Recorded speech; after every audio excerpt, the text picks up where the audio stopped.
Aos sábados, suculenta feijoada. Venha saborear o melhor da culinária brasileira no Di Pizza.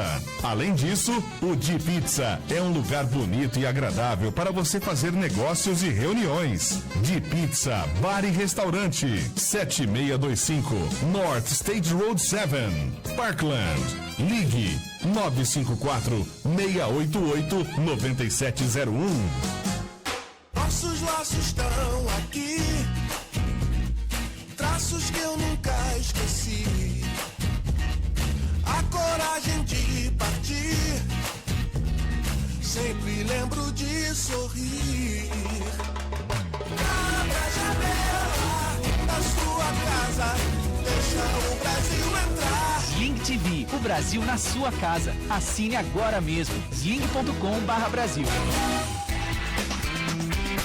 Tá na hora entra no ar de segunda a quinta ao meio-dia, na hora do seu almoço. E em cada dia, um menu diferente para você saborear ouvindo. Hoje, quinta, o papo aqui é muito informativo para todos os brasileiros que acompanham as novidades do Boletim do Consulado no Tá na Hora. Apresentação, Neise Cordeiro. Muito boa tarde, são 12 horas com 39 minutos, diretamente aqui dos estúdios da Rádio Gazeta News. Hoje é quinta-feira, bem-vindos a todos que nos acompanham aqui no programa Tá na Hora de hoje, com o Boletim do Consulado, que tem informação sempre bem importante aqui para todos vocês.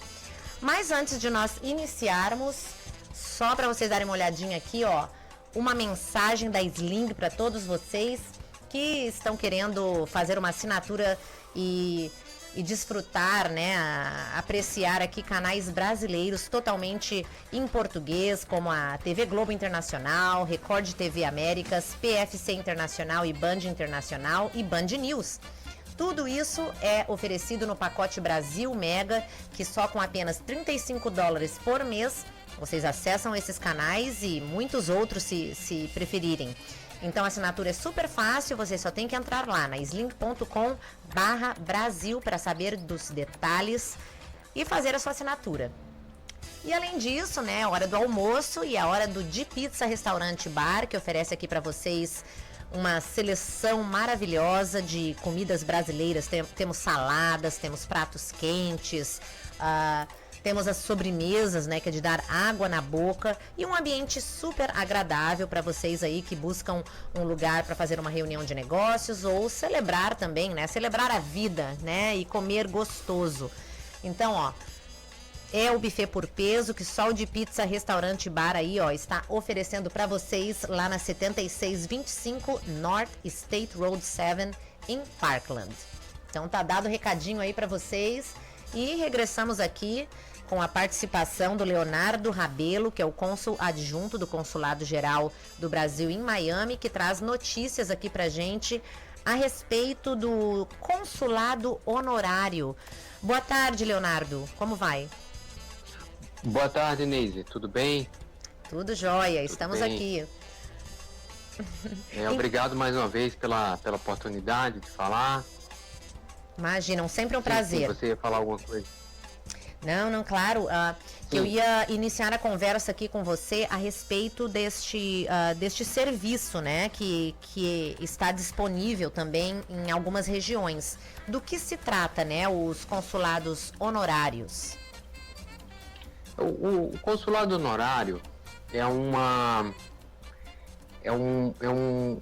apoio que o Serviço Exterior Brasileiro tem, né, em alguns países, enfim, no exterior. É algo que está previsto, né, em tratados internacionais e, enfim, as funções dependem muito do lugar, às vezes da característica da própria comunidade, da demanda pelos serviços. Algo que é importante esclarecer sobre o consulado honorário, existe uma confusão, uma certa dificuldade de entender isso. O consulado honorário, ele não presta os serviços que são típicos do consulado, né? Como, Sim. Por exemplo, emissão de passaporte, emissão de documentos. Esses serviços, eles são realmente exclusivos do consulado, né? Sim. E quais Então, são os eles serviços precisam que eles ter- prestam, né? Essas repartições, né? O consulado honorário, o nosso cônsul honorário é o Dr. Joel Stewart. Ele é consultor jurídico do consulado, há 15 anos ele é cônsul, de consultor jurídico, e há 2 anos ele foi nomeado cônsul honorário também para a região de Orlando, né, a região da Flórida Central. O cônsul honorário, ele presta apoio, sobretudo no que diz respeito à assistência a brasileiros que tenham alguma dificuldade, que estejam em alguma situação de dificuldade. Então, o Dr. Joel, ele está sempre disponível, mesmo quando está viajando, ele atende o telefone, ele responde e-mail. Então, pessoas que tenham, por exemplo, casos de falecimento, casos de pessoas que estejam com alguma dificuldade migratória também, que precisem de alguma orientação.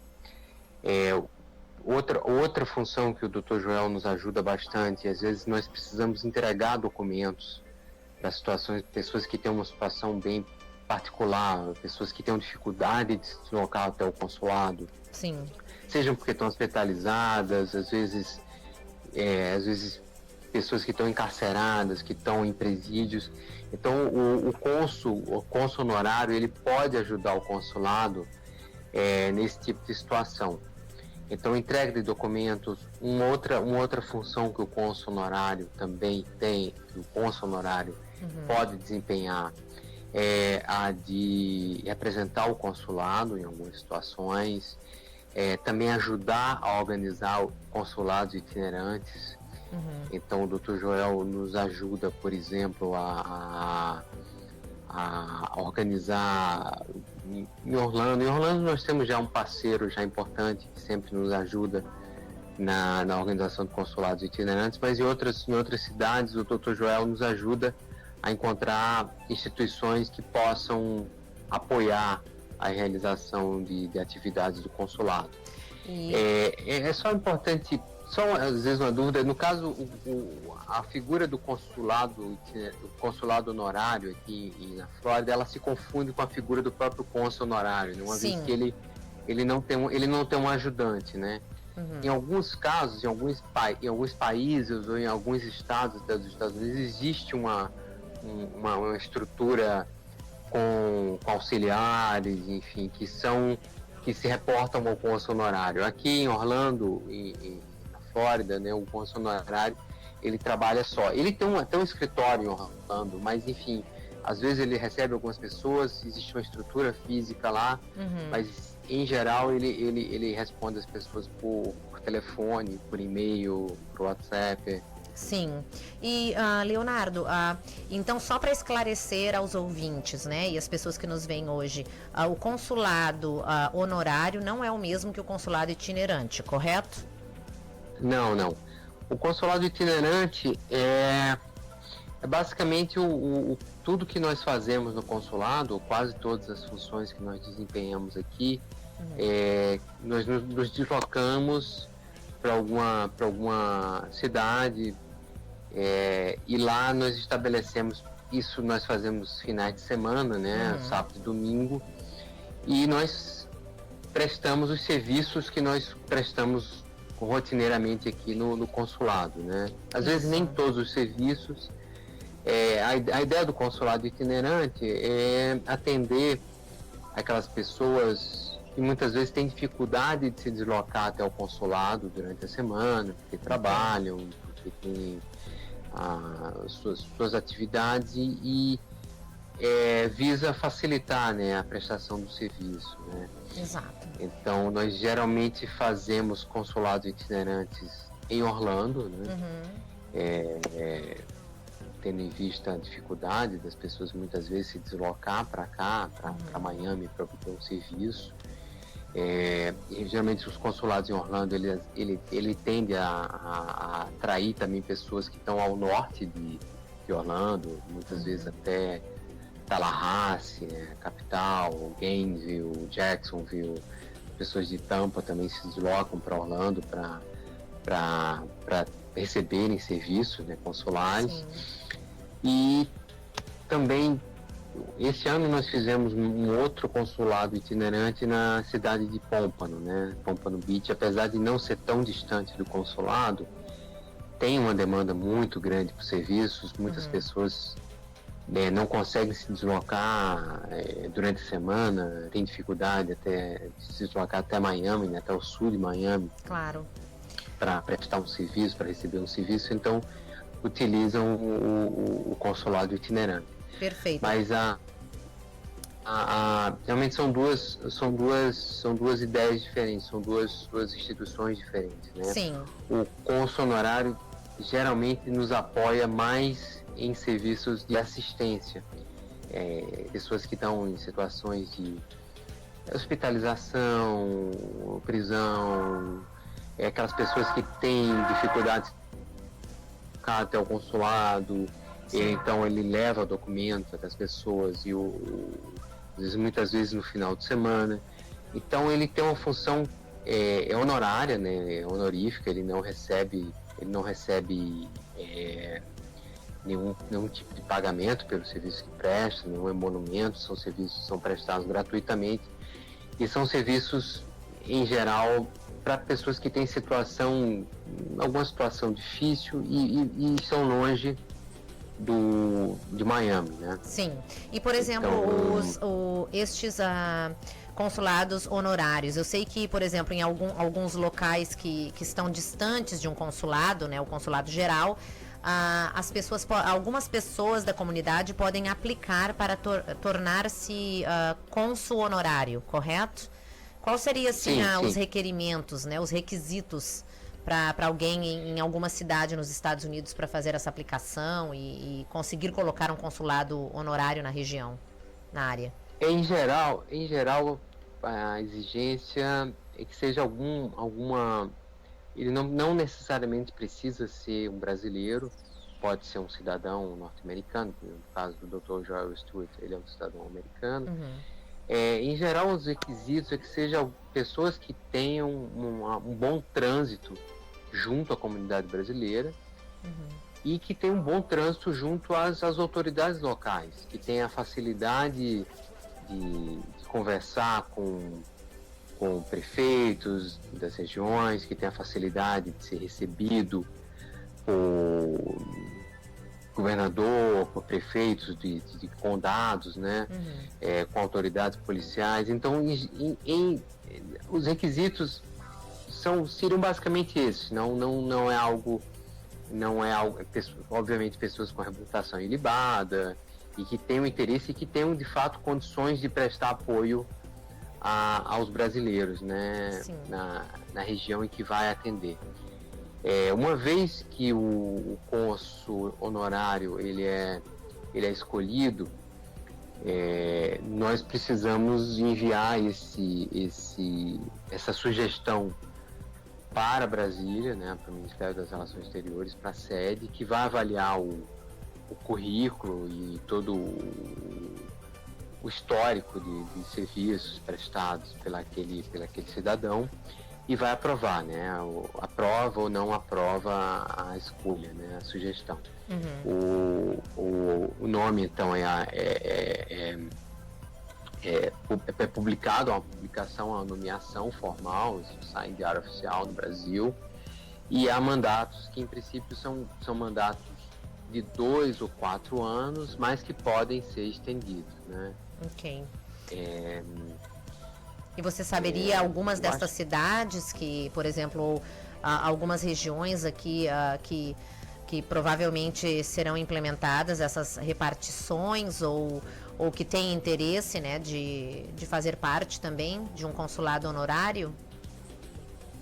Na Flórida em geral, nós somos um consulado, nos Estados Unidos são 10 consulados ao todo, né? E na Flórida nós temos essa peculiaridade que nós somos o único consulado que atende ao único estado americano. Todos os outros consulados eles incorporam mais de um estado, né? Então por exemplo, o consulado em Houston, ele incorpora, além do Texas, obviamente, alguns estados da região, o Novo México, e nós temos essa peculiaridade. Então, além da Flórida, nós também, nossa jurisdição se estende a Porto Rico, Ilhas Virgens Americanas, né? Eu não sei se no passado houve algum cônsul honorário na região de Porto Rico. Em geral, a ideia do cônsul honorário está presente em regiões que são distantes, né? Onde nós temos dificuldades de acessar ou de estarmos presentes. Então, é mais comum em outros consulados nossos, aqui nos Estados Unidos, sobretudo nesses consulados em que abarcam mais de um estado, geralmente tende a haver um cônsul honorário por estado, né? Então, tem, por exemplo, presente no estado de Utah, existe um cônsul honorário em Salt Lake City, existem cônsuls honorários, existe um cônsul honorário no Oregon também. Eu lembro, quando eu vivi em Las Vegas, por exemplo, nós chegamos a ter um cônsul honorário na área e logo em seguida foram feitas, eu não sei se eu posso dizer como eleições, né, para se escolher um novo cônsul honorário. Não sei mais ou menos como seria o processo, né, ou somente uma aplicação, como você estava mencionando. Tende a ser um processo informal, né, não há um edital, não exige a obrigação, existe de ser publicado um edital para a escolha de um cônsul honorário. É um processo informal e varia um pouco da própria característica da repartição consular, mas geralmente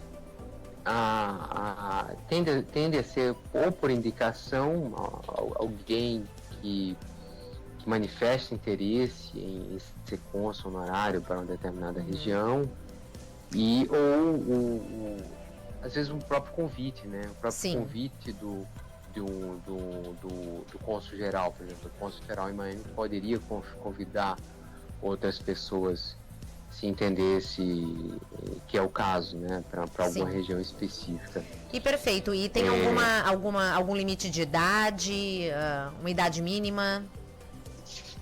Não. Em geral, os requisitos, eles são... É um processo, uma avaliação qualitativa, né? Sim. Basicamente isso, reputação ilibada, obviamente, tem que ser uma pessoa que tenha um bom trânsito com as autoridades locais, tem que ser alguém que seja amigo da comunidade brasileira, alguém que tenha disposição para servir a comunidade brasileira, que tenha disposição e tenha condições para prestar apoio para a comunidade brasileira. Em geral, como se trata de um serviço que não é pago, é um serviço honorário, né? Então, aquela pessoa ela vai ter que dispor de alguma maneira de alguma estrutura para poder prestar esse apoio à comunidade brasileira, né? Exato. E é necessário ter... Desculpe, é necessário termos um local somente para fazer este tipo de trabalho, ou a pessoa pode fazer em casa, na sua própria casa, né, sua residência, prestar serviços? O que é aconselhado pelo consulado para a pessoa que quer tomar esta posição? Não, em princípio sim, tem algum assédio consulado itinerante, mas não há tanto uma necessidade muitas vezes de ter um local onde as pessoas vão. Mas no caso do honorário, é necessário, Leonardo? Ou não? Sim. Não, sim, tem um local, mas ele não é tão fundamental, principalmente porque hoje, com o telefone, com a internet, você consegue ter um acesso muito mais fácil ao cônsul honorário, né? No nosso caso, nós temos na nossa página as informações, inclusive o endereço onde fica o consulado honorário em Orlando, e os telefones e e-mails de contato do nosso cônsul honorário, né, para a região. Perfeito. O Dr. Joel é uma pessoa muito acessível, que presta muito apoio realmente aos brasileiros aqui em Orlando, não só em Orlando, né, na Flórida como um todo. Ele nos ajuda quando nós temos dificuldade em se deslocar ou enviar um documento. Então ele é uma pessoa que tem poderes, por exemplo, para entregar um documento consular, poderes para colher assinatura de brasileiros em alguns documentos, apesar de ele propriamente não poder assinar documentos, mas ele pode ser um emissário, né? Isso ajuda muita gente que tem dificuldades, né? Idosos que têm dificuldades em se deslocar até aqui, até Miami. Então o Dr. Joel, por exemplo, entrega procurações, às vezes finais de semana ou em dias fora do horário de expediente, do consulado. Então é um serviço que ajuda muito as pessoas que têm alguma espécie de necessidade especial, né? Exatamente. Bem, nós ficamos muito felizes em saber que há representantes, né, além dos cônsuls adjuntos, do cônsul geral também, que representa os consulados gerais, né, do Brasil aqui no exterior. Então é muito bom saber que nós temos representantes na comunidade que também podem prover e ajudar com serviços desta maneira, né? Olha, queríamos muito agradecer sua presença hoje, Leonardo, Leonardo Rabelo, que é o nosso cônsul adjunto aqui do Consulado Geral do Brasil em Miami, e na próxima semana nós temos mais informação. Ok, perfeito. Muito obrigado, Neise, muito obrigado à Gazeta, mais uma vez pela oportunidade de falar, de prestar esclarecimentos, e semana que vem estamos juntos novamente. Com certeza. Isso mesmo, semana que vem nós temos muito mais aqui pelo Facebook Live com o Boletim do Consulado. Vamos colocar uma música bem gostosa para vocês que estão aqui acompanhando a gente. Obrigada pela sintonia e a gente tem muito mais para a próxima semana. Até mais, tchau, tchau.